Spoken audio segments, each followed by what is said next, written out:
You're trying to be your best self this year as a mom, as a human, and you want to prioritize yourself for once, okay? Because I know, look at me, okay? If you're a mom, you are likely putting yourself last.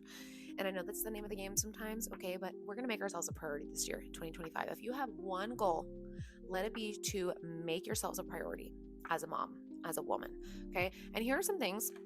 I wrote down some things that I do that have made a huge difference in my life that are now non-negotiables for me. Because guess what? When you pour into yourself, you're a better mom, you're a better wife. You have to take care of yourself too. Okay. These are some things that you can do. You can adopt. These are things that I do and some things that I want to do. Okay. So, first thing is daily walks. This honestly is a life changer for me, a game changer. Mental health, physical health. I live in Northern California. I'm very blessed. very, very blessed. Okay. We try to get out all the time, even when it's raining sometimes, even when it's shitty. We try to get outside because we all feel better. The kids feel better. They ride their bikes with me. They get some exercise. 10 out of 10. Okay. But for you personally, we're going to get our steps in, okay? Because exercise is important. Moving your body is important. Movement is medicine. I truly believe, and walking is so underrated. It really is so underrated. Get your steps in, okay? Set a goal. What is a realistic amount for you? I try to get at least 10K. I usually get that pretty easily, even if I'm not going outside. We do have walking pads inside when I don't go on it every day, obviously because I have to be around the kids. But if I do have time, like if the kids are napping and big kids are watching TV, go for walks every single day. It can be truly life-changing. Make time to work out. Now, maybe this is just because this has become my lifestyle. Obviously, it's part of my job. I am a pre- and postnatal fitness coach. I have a fitness app for women in every stage of life. That's it's part of my life, but it has become a huge part of my life, and it is a habit and it is a non-negotiable for both my husband and I. We love to take our kids to the gym. We found a gym with an amazing kids club worker, and we became her friend so that she doesn't put on the TV. She's incredible. She really is. She brings crafts for the kids, and I know some gyms do just put on Cocomelon and then no. But even when we go to gyms that put on the TV, we ask them to turn it off, and usually they do. So just saying, you can become friends with them. I know a lot of people are saying, I don't feel comfortable leaving my kids. It depends on what stage of life they're in.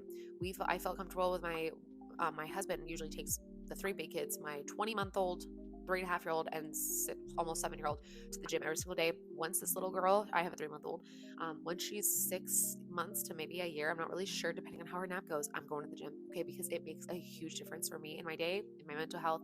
But if not, my husband usually takes the big kids to the gym. I work out in the garage while she's napping. If the kids are home, I have no problem putting on Mr. Rogers or Reading Rainbow. Those are our top 2 screen time choices that I don't mind putting on during the day. You know what? If my kids get a little screen time and that means I put myself first for 30 minutes, that is a give and take that I'm willing to give and take, okay? Because I need it. My day, I'm so much more patient. I'm a better mom when I get my workout in because it makes me feel good. It has nothing to do with how I look. Do I like to look good? Of course. That's part of it. But it's more so how I feel. That's why I work out, right? And then how I look is usually a byproduct. But it makes me feel so good. Number 3, get ready for the day. Even if it's a 5-minute makeup routine, okay? I usually just put on concealer, blush, brush out my eyebrows, whatever, and lip tint. Okay, those are my top 4 things I can get ready in 5 minutes, and then wearing something that's not pajamas that makes me feel good. Today I'm still wearing gym clothes. I planned to work out this morning, and we went to Home Depot kids thingy instead. Long story short, try to get ready for 5 minutes in the morning. Okay, if the kids are in here, they like to sit and pretend to do makeup with me. My boys do. It is what it is. Sometimes they're playing in the playroom. I sneak away for 5 minutes. If dad's home, dad can watch them downstairs while I sneak away for 5 minutes. Okay, get ready for the day because it truly does change your day and your mindset and how you feel and how much productive you are. I know for me, if I don't get ready, I feel like a blob. Okay, I feel like a blob. This is one that I know is going to change my life, and I am in the process of, and it is to ruthlessly declutter. And I mean ruthlessly, okay? Do you know how many times I've decluttered, but I'm not ruthless with it? And that means usually you go to declutter and you're like, well, I might want to keep this. And I have stuff that have been sitting in that cabinet, in multiple cabinets for years, and I have not touched them for years. And I even did this a couple months ago. I still kept some things in the bathroom. I'm going to throw them out. I'm going to throw them out this weekend because I know for a fact that I have not used them.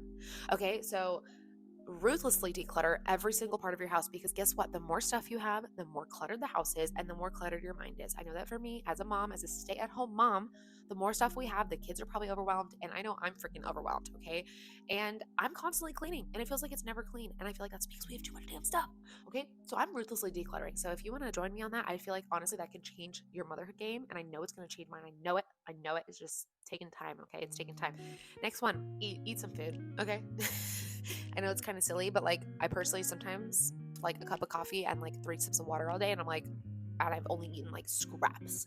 Okay, we're trying to eat balanced meals, hit our protein. Okay, and then a lot of times you're like, oh, I want to make progress in my physique, but like I'm eating 3 grams of protein. Oh no shit. Okay, that's me. That's me too. Okay, I'm like, oh, I have these goals. Like I want to build some more muscle. I want to like build my booty up. Okay, but like I'm eating. My Ninja Creamy comes in clutch every single night. That is the backbone of my protein intake. Okay, God bless that Ninja Creamy. Freaking meals. Okay, it's like it's so simple. Just sit down and eat. Okay, I know it's hard. I know it's hard. Or what I do is I prep for success. Okay, I make some egg muffins someday. I make some turkey meatloaf muffins another day. I make some chicken breast in the cast iron, and I at least have some grab and go protein snacks. Okay, if not, get some cheese sticks. I don't know. Those Chobani drinks. I'll make a reel on like my favorite protein stuff. That's been another backbone for me. You're gonna prioritize you, and I think finding little pockets in your day to prioritize yourself is important every single day. Every single day. Okay. For me, that's taking 5 minutes to get ready. For me, that is working out in the garage, even if it's a 20 to 30-minute workout while the kids are playing around with me or watching TV.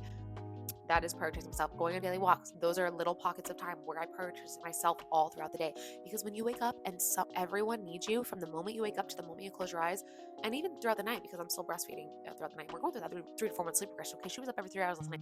It's really exhausting and it's really tiring and it's really easy to get really burnt out in motherhood when you have zero time to yourself and you don't prioritize yourself. So small pockets throughout the day, and even maybe you set up an activity for the kids and you want to have 10 minutes to read your book. That's a small pocket of time where you can do that. Okay, when the kids are playing independently in the playroom, or you set up I don't know if that set up an activity and you take 10 minutes to read your book and say, mommy needs to prioritize yourself right now. Okay, great. Obviously I have a newborn, so that would have to happen, whatever. And then also taking time, you and your husband switch off. Me and my husband do this all the time. Like I'm getting a massage next week. I always get I get a monthly pedicure. I'm getting a massage. I haven't had a massage in forever, but I'm like, oh, I need that postpartum massage. Okay. And then usually what we do is like, I like to go thrifting by myself and he likes to go to the movies. So whenever he wants, he's like, I'm going to go to the movies. Is that okay? Yes, of course, baby. I want to go thrifting. Is that okay? Yes, of course. He watched all the kids and we swap. Okay. And then that fills our cup to have like complete alone time from everyone. Be selfish with yourself and with your time. So, tips to be your best self in 2025 as a mom, as a wife, as a healthy individual. That's something that I want to do on social media, is to help women be their best selves in all areas of life. So, those are just some of the tips that I feel like are non negotiables for me, and also something that you can try too. So, I never know how to close out these videos. Toodles.